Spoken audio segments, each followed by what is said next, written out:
اس سال دسمبر میں بالی ووڈ کی جانب سے پانی پت نام سے ایک مووی ریلیز کی جا رہی ہے۔ یہ فلم 1761 میں احمد شاہ ابدالی اور مراٹھوں کے بیچ واقع ہوئی پانی پت کی تیسری جنگ پر مبنی ہے۔ اس جنگ میں مراٹھوں کو مسلمانوں کے ہاتھوں عبرتناک شکست کا سامنا ہوا تھا۔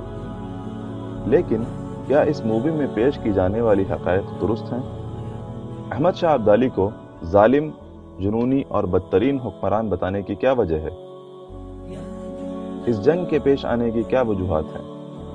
اور اس کا موجودہ ہندوستان کے کمیونلائزڈ ماحول میں ریلیز کیے جانے کے کیا مقاصد ہیں؟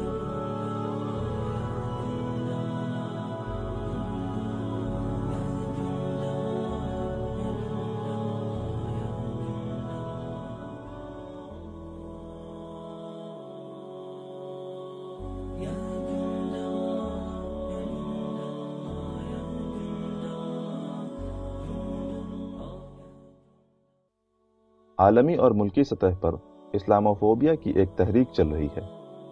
مختلف ذریعوں سے اسلام اور مسلمانوں کی ایک نیگیٹو تصویر پیش کی جاتی ہے، جس سے اسلام کو لے کر عوام میں خوف پیدا کیا جا سکے۔ کچھ ایسی ہی تصویر اس مووی میں بھی پیش کی گئی۔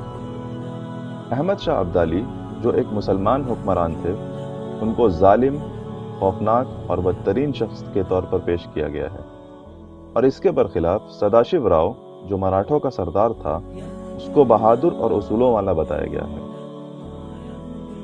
اس طرح کی موویز اسلام کے خلاف نفرت کو معاشرے میں مزید عام کرتی ہیں اور کمیونلزم کی چنگاریوں کو بھڑکاتی ہیں۔ حقیقت میں احمد شاہ ابدالی ایک نیک، رحم دل اور خدا ترس مسلمان حکمران تھے، اور انہوں نے اسلام کی سربلندی کے لیے اور مسلمانوں کی حفاظت کے لیے کئی اقدامات لیے۔ آپ نے اپنی حکومتی دور میں مسلم اور غیر مسلم عوام کے بیچ شریعت کی بنیاد پر انصاف قائم کیا۔ کسی بھی حکمران کی طرح انہوں نے بھی اپنے خلاف اٹھنے والی بغاوت اور سیاسی مخالفتوں کا صفایا کیا۔ تاریخ کے اوراق ان کی صفات کو بخوبی بیان کرتے ہیں۔ احمد شاہ کی پیدائش 1135 ہجری بمطابق 1723 عیسوی میں معروف قول کے مطابق افغان کے ہیرات علاقے میں ہوئی۔ ان کے قبیلے کا نام ابدالی تھا۔ ان کا اصل نام احمد سعید خان تھا، اور یہ کسی بادشاہ کی نسل سے نہیں بلکہ اپنے دانشوری اور بہادری کی بنیاد پر آگے چل کر حکمرانی کے منصب پر فائز ہوئے۔ یہ دور خلافت عثمانیہ کا دور تھا۔ احمد شاہ کو متفقہ طور پر افغان اور فارسی اقوام نے بادشاہ تسلیم کیا۔ ان کی تاجپوشی 1747 عیسوی میں بمطابق 18 رجب 1160 ہجری میں شہر کے ایک معروف عالم دین کے ہاتھ سے کاندہار کی ایک مسجد میں ہوئی، اور ساتھ ہی انہوں نے احمد شاہ کو در دراں کا لقب دیا۔ احمد شاہ کے حکومتی مہر پر لکھا تھا، الحکم اللہ یا فتاح احمد شاہ در دراں، یعنی حکم اللہ کا ہے یا فتاح احمد شاہ در دراں۔ حکومت کا دائرہ بڑھاتے ہوئے احمد شاہ ابدالی نے مختلف مقاموں کی طرف کوچ کیا۔ اسی سلسلے میں وہ اپنی افواج کے ساتھ ہند بھی پہنچے۔ احمد شاہ کی ہندوستان میں آمد 1748 عیسوی میں ہوئی، اور 1757 عیسوی میں انہوں نے دلی اور اس کے قریب کے علاقوں کو فتح کیا۔ اسی سال کا واقعہ ہے کہ متھرا کے قریب مہابان نامی ایک جگہ ہے جہاں ہندوؤں کا ایک مٹھ تھا۔ احمد شاہ نے حکم دیا کہ وہاں کے سادھوؤں اور سنیاسیوں کی حفاظت کی جائے، اور پھر وہاں سے اپنی افواج کو واپس بلا لیا۔ اسی طرح احمد شاہ نے اپنے مخالفوں کے ساتھ بھی عدل و انصاف قائم کیا۔ میر منو جو پنجاب کے صوبے کا گورنر تھا، وہ احمد شاہ ابدالی کا سخت مخالف تھا اور ان کو کئی بار دھوکے دے چکا تھا۔ لیکن جب 1752 عیسوی میں میر منو احمد شاہ کے قبضے میں آیا، تب احمد شاہ نے اس سے پوچھا، اگر میں گرفتار ہو کر آتا تو تم مجھ سے کیا سلوک کرتے؟ اس پر میر منو نے جواب دیا، میں تمہارا سر کاٹ کر شہنشاہ کے پاس بھیج دیتا۔ احمد شاہ نے دوبارہ سوال کیا، اب تم میرے قبضہ قدرت میں ہو تو میں تم سے کس قسم کا سلوک کروں؟ میر منو نے جواب دیا، اگر تم سوداگر ہو تو فدیہ لے لو، اگر تم عادل اور رحم دل بادشاہ ہو تو معاف کر سکتے ہو۔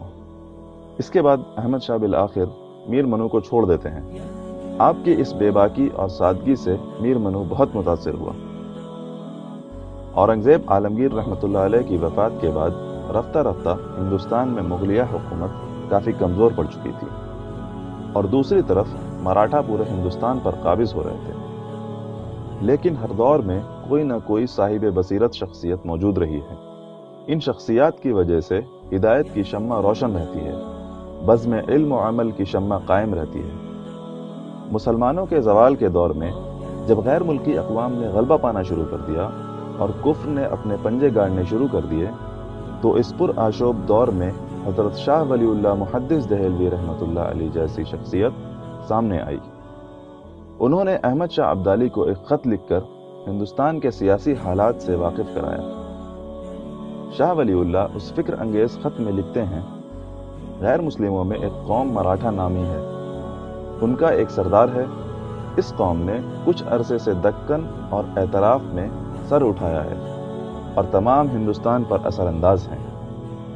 شاہان مغلیہ میں بعد کے بادشاہوں نے عدم دانشوری یعنی شارٹ سائٹڈنس، غفلت اور اختلاف فکر کی بنیاد پر ملک گجرات مراٹھوں کو دے دیا، پھر اسی کوتاہ اندیشی اور بے پرواہی سے ملک مالوا بھی ان کو سپرد کر دیا اور ان کو وہاں کا صوبیدار بنایا۔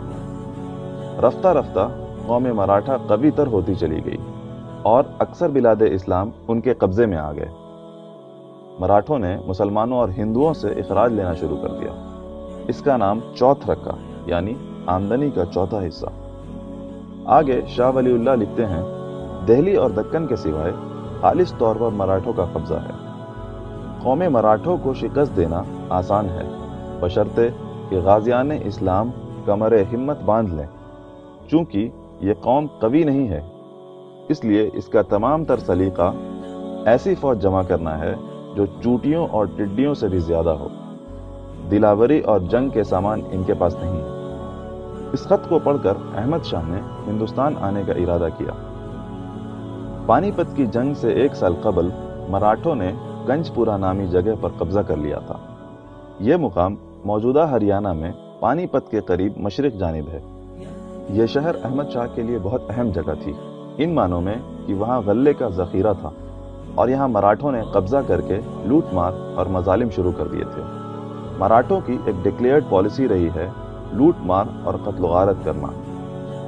گنج پورہ پر مراٹھوں کے قبضے اور مظالم کی اطلاع جب احمد شاہ ابدالی کو ملی تو انہوں نے اس طرف کوچ کرنے کا حکم دیا اور شمالی راستے سے حملے کے لیے فوج روانہ کرنے کے بعد خود بھی پہنچے۔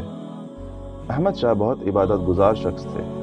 انہوں نے اللہ سے قربت و نصرت کے لیے 2 دن کا روزہ رکھا اور یمنا کے گھاٹ پر پہنچنے کے بعد انہوں نے قرآن کی آیتیں پڑھتے ہوئے ایک تیر چلایا اور اس کے بعد پوری فوج نے یمنا کو پار کیا۔ احمد شاہ نے دونوں ہتھیار استعمال کیے، دعا اور جنگی حکمت عملی۔ بلونت راؤ جو سداشیو راؤ کا سب سے معتمد نائب یا ڈیپیوٹی تھا، شروعات میں ہی مارا گیا، جس سے مراٹھوں کی کمر ٹوٹ گئی اور ان میں خوف پیدا ہو گیا۔ مسلمانوں نے مراٹھوں کو چاروں طرف سے گھیر لیا اور وہ بری طرح سے پست ہو چکے تھے۔ ان کے پاس نہ خود کھانے کے لیے کچھ زیادہ تھا اور نہ جانوروں کو کھلانے کے لیے کچھ۔ پھر کمزور پڑے دشمن سداشیو راؤ نے احمد شاہ ابدالی کے پاس صلح کی پیشکش کروائی، جس کا انہوں نے انکار کر دیا اور 1761 عیسوی میں پانی پت کی تیسری تاریخ ساز جنگ ہوئی۔ اس جنگ کے دوران کئی بار احمد شاہ نے قبلہ رخ ہو کر آہوزاری کے ساتھ رب کی طرف دعائیں کی۔ بالآخر احمد شاہ کی دعا قبول ہوئی اور ان کی تدبیر کامیاب ہو گئی۔ اس جنگ میں مراٹھوں کا commander in chief Sadashiva Rao, پیشوا وشواس راؤ، ہولکر اور سندھیا فوت ہو گئے اور مراٹھے بری طرح ہار کر میدان چھوڑ کر بھاگ گئے۔